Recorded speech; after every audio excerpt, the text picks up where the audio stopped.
சீமானுக்கும் பெரியாருக்கும் என்ன பிரச்சனை? ஏன் சீமானுக்கு பெரியாரை பிடிக்கல? அவர் தமிழை காட்டுமிராண்டி மொழின்னாரு, திருவள்ளுவர் திருக்குறள் இதெல்லாம் விமர்சிச்சாரு, அதெல்லாம் ரெண்டாவது. பட் பிரைமரியா சீமானுக்கு ஏன் பெரியாரை பிடிக்கலன்றதுக்கு மிக முக்கிய காரணம் ஒன்று இருக்கு. அது என்னன்னா, மானமும் அறிவும் மனிதருக்கு அழகு அப்படின்னாரு. எப்படி? மானமும் அறிவும் மனிதருக்கு அழகு. இவன் மானங்கட்ட பையன், இவங்கிட்ட போய் மானமும் அறிவும் மனிதருக்கு அழகு அப்படின்னா ரொம்ப சிரமமா. எங்கேயா ஆதாரம்னு கேட்டதுக்கு திரும்ப வந்து உருட்டிக்கிறார். அதை பற்றி நீங்க பார்க்கணுமா இல்லையா? Let's go to the show.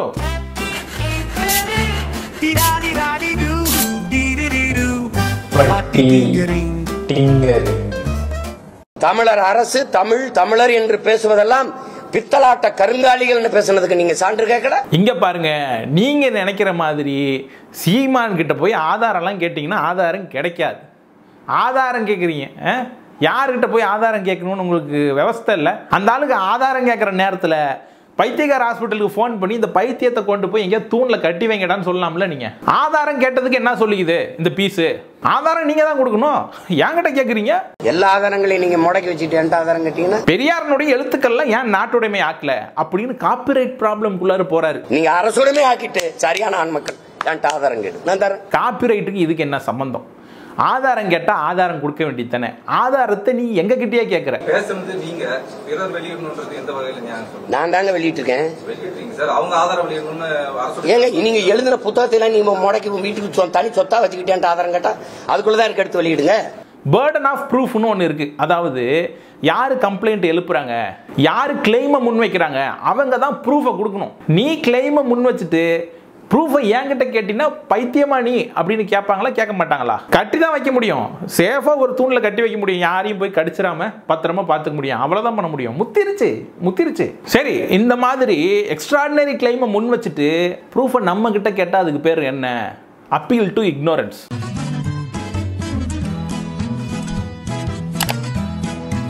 அதே மாதிரி பெரியார் சொல்லாத விஷயத்தை சொல்றது. உனக்கு உடல் இச்சை வந்தா பெற்ற தாயோ மகளோ அக்காவோ தங்கச்சியோ அவர்களோட உறவை வச்சுக்கிட்டு சந்தோஷமா இருன்னு சொன்னது பெண்ணி உரிமையா? Fake news. இல்லனா வேற ஒரு கான்டெக்ஸ்ட்ல பெரியார் எதையோ சொல்லியிருப்பாரு, அதை எடுத்துட்டு வந்து கான்டெக்ஸ்ட்ல இருந்து ரிமூவ் பண்ணி மிஸ்இன்டர்பிரட் பண்ணி சொல்றது. என்னுடைய ஆக சிறந்த உலக நெறி ஒன்றுக்கு வாழ்வியல் நெறி திருக்குறள், அதை மலம்ட்டீங்க. Fake news. இதுக்கு பேரு ஃபால்ஸ் அட்ரிபியூஷன்.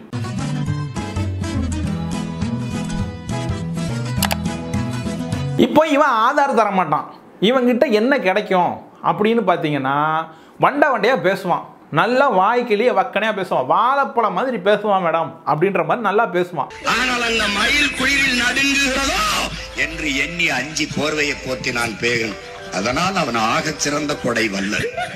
மயில் நம்ம பாட்டு வந்து எனக்கு போர்வை கொடு குளிர்ந்து பேகன்னு கேட்கல. அந்த செயல் உண்மையிலேயே பைத்தியக்காரத்தனம். ஏன்னா மயில் வந்து சிலு குளிர் காத்தடிக்கும் போது தான் தோகையை விரிச்சு ஆடும். இவன் நம்ம பாட்டை போர்வை போட்டு கொண்டு விட்டான். எல்லாம் மைக்க நீட்டுறாங்கல்ல, அவங்க எல்லாம் வந்து வாயில பஞ்சு வைத்து இல்லைன்னா டேப்பு போட்டு ஒட்டிக்கிட்டு தான் போய் அவங்ககிட்ட பேட்டிக்கு உட்காரணும் அப்படின்றது விதியாம், எழுதப்படாத விதியாம். சொல்லிக்கிறாங்கப்பா, கரிகாலா உனக்கு ஏதோ ஒரு பிரச்சனை இருக்கு, உன்னை பாரு அப்படி அப்படின்னு மிரட்டுறது, டேய் மண்டையை உடைப்பண்டா அப்படிங்கிறது, இதெல்லாம் நம்ம வரலாற்றில் பார்த்தோம்ல. அதெல்லாம் அந்த மாதிரி தான் மனநோயாளியே ஆகி அது முத்தி ரொம்ப வைத்தியமே பண்ண முடியாத நிலைமைக்கு போற ஸ்டேஜுக்கு வந்துட்டார். பெரியாரு பேசினாரு, பெரியாரும் சாதி ஒழிப்பு பேசினாரு, பெரியாரும் பெண்ணியம் பேசினாருன்னா பேசாம போயிருப்பான். பெரியார் தான் அப்படிங்கும்போது நீ என்ன சமூக சீர்திருத்தம் பண்ணிட்ட?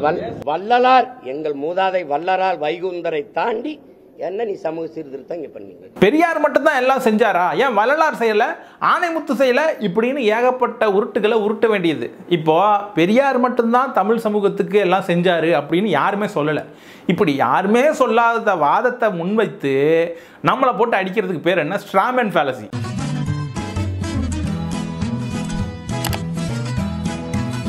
இன்னும் இவர் சொல்ற இந்த ஆணைமுத்து, பாரதிதாசன் இவங்கெல்லாம் வந்து தீவிரமா வந்து பெரியார பின்பற்றினவங்க.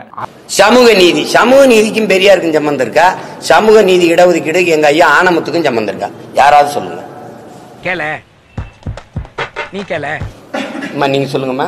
முருகன் நீ கேள. நீ கேள நீங்க சொல்லுங்கம்மா.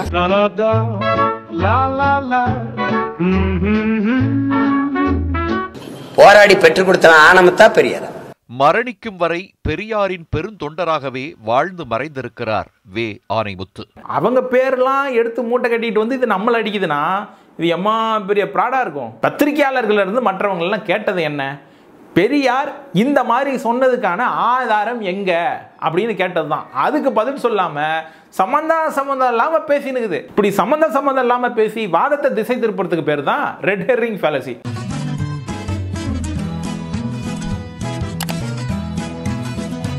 பிரச்சனை என்ன? நீ சொன்னிய அந்த வாக்கியம் அது உண்மையிலேயே பெரியார் தான் சொன்னாரா? நீ நிரூபி, ஆதாரம் இருக்கான்னு கேட்க போனா பார்ப்பனனுக்கு பயந்து நம்ம இஸ்லாமியர்களுக்கு முகமதியருக்கு அப்படி கூட சொல்ல துலுக்கர்களுக்கு கொடுத்த இடஒதுக்கீடு சாணியில கால் வைக்கிறதுக்கு பதிலா பயந்துகிட்டு மலத்துல கால் வச்சதுக்கு சமமாயிருச்சுன்னு சொல்லி சொன்னதை நீங்க எப்படி பாக்குறீங்க? இதுக்கெல்லாம் சான்று கேட்கல.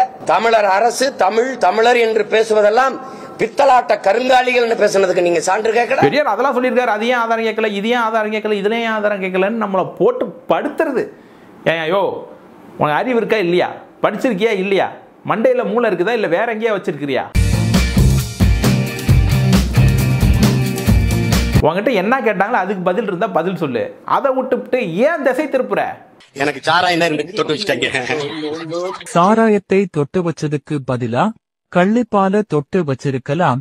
எங்க காதுகள் தப்பிச்சிருக்கும். இன்னும் பெரியார் மீது வன்மத்தை கக்கிறதுக்கு பெரியார் அந்த காலத்துல வேற ஒரு காலகட்டத்துல வேறு சில முடிவுகள் எடுத்திருப்பாரு, வேற மாதிரி பேசியிருந்திருப்பாரு.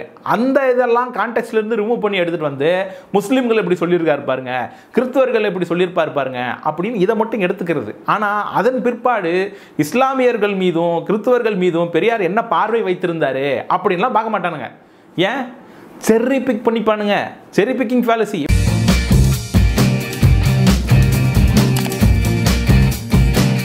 இவனுங்களுக்கு எது தேவையோ அதை மட்டும் பொறுக்கிப்பானுங்க. அதான் பொறுக்கிகள் அப்படின்னு சொல்றது. தேவையற்றதை விட்டுருவோம், தேவையானது பொறுக்கி எடுத்துப்போம். பொறுக்கிகள் இல்லையா? பொறுக்கி பேடா, பொறுக்கி பொறுக்கி. நீ ஒரு பொறுக்கிடா. என்ன இந்த மண்ணாங்கட்டி லூசு பயிலக என்ன தெரியுமா சொல்லுவானுங்க? இப்படி நம்ம பேசுறதுனால நம்மளாம் தெலுங்கர்களாம். நீங்கள் உண்மையான தமிழர்களே கிடையாது. அதுக்கு ஒரு ஃபேலசி இருக்கு, நோ ட்ரூ ஸ்காட்ஸ்மேன் ஃபேலசி அப்படின்ட்டு. உலகம் முழுக்க உன்ன மாதிரி பைத்தியக்காரன் இருக்கான்டா. லாஜிக்கலா வாதம் வைக்க தெரியாதவன், கிறுக்குத்தனமா பேசுறவன். நாம தனிமரம் இல்ல, தோப்பு வைக்க போறோம் பாரு. நோ ட்ரூ தமிழர் ஃபேலசி அப்படின்னு வச்சுக்கலாம். இவனுங்க அகராதிக்குள்ளார வந்தா தான் நம்ம தமிழர். சாதிய சொன்னா தான் நம்ம தமிழர். இன்னும் இவனுங்க போற போக்குல நம்ம போனாதான் தமிழர். இன்னும் தெளிவா சொல்லணும்னா சீமானா இருந்தா தான் தமிழர். இன்னும் சில பேர் என்ன கமெண்ட் பண்றாங்கன்னா, நாம கதறிட்டு இருக்கிறோமா, சீமான் வந்து பெரியாரை போட்டு தாக்குறத பார்த்து நாம இப்படி கதறிக்கிட்டு இருக்கிறோமா. டேய், இத்தனை வருஷமா நீங்க பெரியாரை போட்டு அடிச்சுட்டு தான் இருக்கீங்க. ஆனாலும் பெரியார் இன்னும் நிலைத்து நிற்கிறார். வரலாற்றில் இன்னும் நிற்பாரு. நீ போயிருவ, உன் பேரன் வருவான். அதுக்கப்புறம் இருக்கிறவன் இந்த ஸ்டேட்டஸ் கோ, இந்த சாதி, இந்த நிலை எப்படியே மெயின்டைன் ஆகணும்னு நினைச்சிட்டு இருக்கிறவன் வருவான். அவனே வந்து எதிர்த்தாலும் பெரியார ஒண்ணுமே பண்ண முடியாதுடா. இன்னும் பெரியார ஃபெமினிஸ்ட் எப்படி சொல்லலாம், பெரியார வந்து அப்படி எப்படி சொல்லலாம், இப்படி எப்படி சொல்லலாம்லாம் கேக்குறானுங்க. உங்களுக்கு 21 வயசுக்கு முன்னாலே கல்யாணம் பண்ணக்கூடாது. புருஷன் வந்தாருன்னா என்ன பண்றது? கஞ்சா ஊத்துவா, அந்த நிலையில புள்ளைய வைக்காதீங்க. உங்க அம்மா 21 வயசுக்கு மேல கல்யாணம் பண்ணா இப்ப என்ன அவசரம் பாத்துக்கலாம் அப்படின்னு சொல்லணும். நீங்க அவ்வளவு சுதந்திரமா வசதியா இருக்கணும். வாத்தியார் வேலை பொம்பளைக்கு தான், தபால் ஆபீஸ் வேலை பூரா பொம்பளைக்கு தான். போஸ்ட்மேன், கிளர்க்கு, மணியார் கிளர்க்கு, அந்த வேலை இந்த வேலை அங்க ஆம்பளையே உள்ள நுழையக்கூடாது. இப்படி வேலைகளை உங்களுக்கு ஒதுக்கி வைக்கிற போது சுகமா நீங்க இருக்கலாம். இடஒதுக்கீடு வேணும்னு போராட்டம் நடத்திக்கிறாரு, ஆலய நுழைவு போராட்டங்கள் நடத்தியிருக்காரு. இன்னும் பட்டியல் போட்டுக்கிட்டே இருக்கலாம். பட் அதெல்லாம் பத்தி உங்களுக்கு கவலை கிடையாது. உங்களை பொறுத்த வரைக்கும் பெரியார் தமிழர் அல்ல. ஏன்? No true Scotsman. நீங்க தான்டா கதறிக்கிட்டு இருக்கிறீங்க. இந்த தமிழக வெற்றி கழகம்னு என்னைக்கு ஒரு கட்சியை ஆரம்பிச்சு பெரியாரும் அம்பேத்கரும் முக்கியம், திராவிடமும் தமிழ் தேசியமும் இருக்கண்கள் அப்படின்னாங்களோ, அங்க உங்க பறவைகள்லாம் வலசை போயிடுச்சு. வலசை மைக்ரேட் ஆயிட்டாங்க. உங்க அண்ணா இப்போ கன்னத்துல கை வச்சு காத்துட்டு இருக்க. அந்த வலசை போன பறவைகள்லாம் திரும்ப வருமா நம்ம சரணாலயத்துக்கு? அவங்க வரமாட்டாங்க. உங்க அண்ணன் தான் RSS கூடாரத்துக்குள்ளார போகணும். அதனுடைய முதல் ஸ்டெப்பாக தான் ரஜினியை பார்த்து கையை கட்டி ஒரு சந்திப்பு நிகழ்த்திட்டு வந்து, சங்கினா தவறான வார்த்தை கிடையாது, நண்பர் அப்படின்னா. ஏண்டா RSSனா என்ன? ராஷ்ட்ரிய சுயம் சேவாக் சங்கம். அவங்க என்ன, அவனுங்களுடைய கொள்கை என்ன? சங்கின்னு ஏன் திட்டுறாங்க? அதை வச்சு தான் திட்டுறாங்க. நண்பனா சங்கி யாரடா சங்கிங்கிறன்னு செருப்படுத்து காமிச்சான். சங்கினா என்னன்னு தெரியுமா? சகத்தோழன் நண்பன் அர்த்தம். Yesterday. சொங்கி பயலுடா.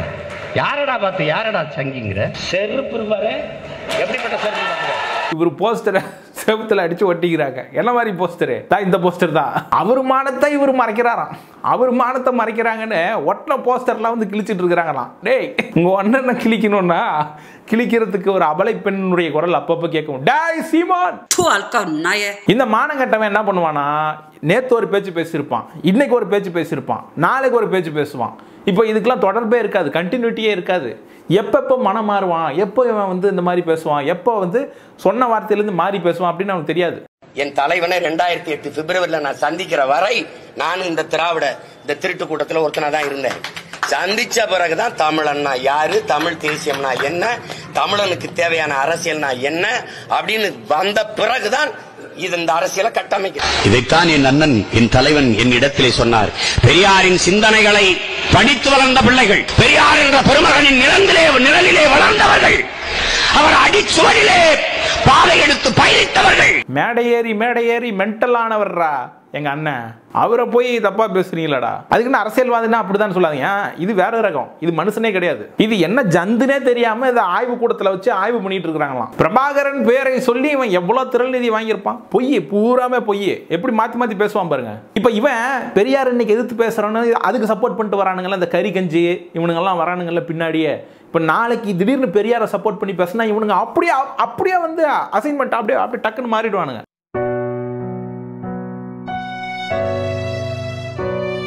நாமளும் பெரியாரை வந்து தூக்கி பேசுவோம் அப்படின்ட்டு. டேய், வெக்கமாவே இல்லையாடா உங்களுக்கு? இன்னைக்கு ஒருத்தரை எதிர்த்து பேசுறீங்க, நாளைக்கே அவரை பாராட்டி பேசுறீங்க. வயிற்றுக்கு சோறு தான் திங்கிறீங்களா, இல்லை கழனி தண்ணி ஊற்றி ஏதாவது குடிக்கிறீங்களாடா? சில நேரங்களில் வாதங்களுக்கு எதிர்வாதம் வைத்து நம்ம வந்து வாதம் செய்யலாம். ஆனால் விதண்டாவாதம், அதே மாதிரி அவதூறு, இதுக்கெல்லாம் வந்து எப்படி நம்ம எதிர்வாதம் வைக்கிறது? நம்ம சொல்லியிருக்கோம், ஃபேலசி செக் பண்ணுறோம், இவ்வளோ வந்து லாஜிக்கலாக பேசுகிறோம், அதெல்லாம் வாய்ப்பு கிடையாது. இவங்க அதுக்கு போகாது. அப்போது சில நேரங்களில் இந்த மாதிரி அவதூறுகளுக்கு பதில் அவதூறாக தான் இருக்க முடியும். அந்த மாதிரி ஏகப்பட்ட அவதூறுகளை இனிமே சீமான் சந்திப்பார். அதுதான் இயற்கையின் நியதி. பெரியார் எங்க சொன்னாரு, எந்த புத்தகத்துல சொன்னாரு, அதற்கான எவிடன்ஸ் எல்லாம் நான் கொடுக்கறேன். சீமானண்ணா நான் சப்போர்ட் பண்ணி எவிடன்ஸ் நான் கொடுக்கறேன். என்னதான் தைரியமா இருந்தாலும் உள்ளுக்குள்ள தோத்துருவேன் பயமா இருக்கு தெரியுமா? இங்க பாரு, என்ன நடந்தாலும் நான் இருக்கேன். நீ தோத்தாலும் நான் இருப்பேன், ஜெயிச்சாலும் நான் இருப்பேன். ஏன் நீ கொலையே பண்ணா கூட நான் இருப்பேன். நான் பைத்தியக்கார பையன் உணர்ந்த உடனே அவர் வெளியே வந்துட்டாரு. அது மாதிரி இன்னைக்கு ரொம்ப பேர் வெளியே வரணும். பைத்தியக்கார ஆஸ்பத்திரியில போய் ஆராய்ச்சி பண்ணிட்டு இருக்க கூடாது. இப்பொழுது வேறு வழியே கிடையாது. ஓப்பனா கேவலமா இறங்கிடுவோம். இந்த மாதிரி சில்லற வேலைகள் பண்ணாதான் ஆர்எஸ்எஸ் காலை நக்க முடியும், நாக்பூர்காரங்கிட்ட வாங்கி குடிக்க முடியும். அப்படின்றதுனால நாய் பொழப்பு பொழைக்க வேண்டிய சூழலுக்கு தள்ளப்பட்டு இருக்கிறார் சீமாண்டி. இதைத்தான் அன்றே கணித்தார் எங்கள் அர்ஜுன் சம்பத் ஐயா. சீமானை பொறுத்த வரைக்கும் அவர் இந்துங்கிற சொல்லே ஏத்துக்கல இல்லையா? அது வர வர போக போக ஏத்துக்குவார். ஒரு காலத்துல கடவுளையே ஏத்துக்கல, இப்ப கடவுளை ஏத்துக்கிட்டாரு. முருகனை ஏத்துக்கல, அப்புறம் முருகனை ஏத்துக்கிட்டாரு. படிப்படியே ஏத்துக்குவாரு. இந்துங்கிறத ஏத்துக்குவார். அவர் சர்டிபிகேட்ல என்ன இருக்குன்னு கொஞ்சம் பாருங்க, அதையும் மாத்திக்குவாரு. தாய் சமயம் திரும்பிடுவார் அவர். இப்போ பெரியார் பத்தி இப்படி பேசுனே, இதுக்கு ஆதாரம் எங்கடான்னு கேட்டா கையை விரிச்சிட்டாங்க. இதுக்கு ஆதாரம் நீங்க தான் கொடுக்கணும் அப்படிங்கிறான். நாட்டுடைமை ஆக்கணும். ஏன் காப்பிரைட் பத்திலாம் நீ பேச, அதுக்கு சம்பந்தமே கிடையாது. இப்போ ஹாரி பாட்டரில் ஜே.கே. ரவுலிங் இப்படி எழுதியிருக்கிறார் அப்படின்னு சொல்ற, எங்கடா எழுதியிருக்காருன்னு கேட்டா இந்த பேஜ்ல இந்த பக்கத்துல இப்படி எழுதியிருக்காங்கன்னு நம்ம சொல்ல வேணாம். ஹாரி பாட்டர் என்ன நாட்டுடைமை ஆக்கினா தான் இதெல்லாம் சொல்ல முடியுமா? பைத்தியம் மாதிரி பேசிட்டு இருக்கிறாங்க. கட்சியில இருக்கிற ஒருத்தன் பைத்தியம்னா பரவாயில்ல, பூரா பைத்தியமும் ஒன்னா ஒரு கூடாரத்தில் அடைச்சு வச்சா எப்படி இருக்கும்? அந்த மாதிரி இருக்கு. மேட் ஹவுஸ், மென்டல் ஆஸ்பத்திரிங்க. எங்கேயோ படிச்சுக்கிற பெரியார் இப்படி சொன்னதா இல்லையா? எங்கடா படிச்சுக்கிற அப்படின்னு கேட்டா வாட்ஸ்அப்ல படிச்சேன்னு சொல்றா. விளங்காத லூசு. வாட்ஸ்அப்ல கண்டதை படிச்சுட்டு வந்து வளர்ற நாய்க்கு பாரு, வாய பாரு. இதுல வந்து அது அப்படியா, இது இப்படியா, அது அப்படியா அப்படின்னு பேச வேண்டியது. சங்கி மனநிலை, மாப் மென்டாலிட்டிக்கு நிறைய பேர் இருக்காங்க ஆல்ரெடி தமிழ்நாட்டில். அதாவது இந்த திராவிட அரசியல், அம்பேத்கர் அரசியல், பெரியார் அரசியல் இதெல்லாம் ஏற்றுக்காத ஒரு குரூப் வந்து எப்பயுமே இருந்துகிட்டே இருக்கு அந்த காலத்துல இருந்து. அந்த குரூப்புக்கு நல்ல தீனி போட்டு இவன் வளர்த்து விட்டுக்கிறான். இப்போ அந்த தீனி போட்ட நாய்களை மொத்தமாக கூட்டிகிட்டு போய் கார்பரேஷனில் அடைப்பாங்களே, அந்த மாதிரி கூட்டிகிட்டு போய் அந்த கூடாரத்தில் அடைஞ்சிக்க போகிறான். அதுதான் அவனுடைய அசைன்மெண்ட்டு கிட்டத்தட்ட ஒரு எண்டுக்கு வந்து விட்டது நண்பர்களே. அதனால நாமெல்லாம் இதை விமர்சனம் பண்ணுறது வேஸ்ட். முடிஞ்சால் கட்டி போடுங்க ஒரு தூணில், நான் சொன்ன மாதிரி கட்டி போட்டு எல்லாரும் சேஃபாக இருங்க. இந்த ஷோ உங்களுக்கு பிடிச்சிருந்தா லைக் பண்ணுங்க, ஷேர் பண்ணுங்க, கமெண்ட் பண்ணுங்க, சப்ஸ்கிரைப் பண்ணுங்க. அடுத்த தடவை வேற ஒரு கண்டென்ட்டோட உங்களை சந்திக்கிறேன். அதுவரை உங்களிடமிருந்து விடைபெற்றுக் கொள்வது Aravind Anbazhagan. do do do do do.